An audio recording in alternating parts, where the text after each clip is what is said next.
Hi, I'm John Goldbranson, and let's talk Lou Rich.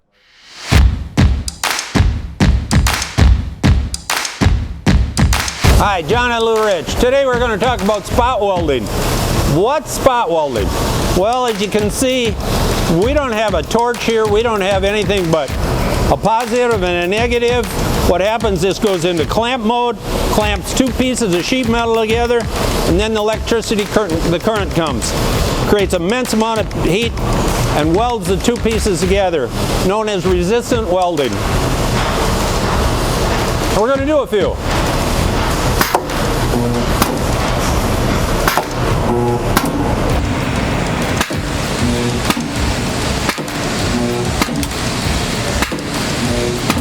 Okay, now you're wondering where do we use this?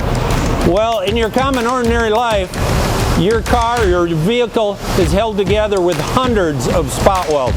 That's where it's used mostly in the world today.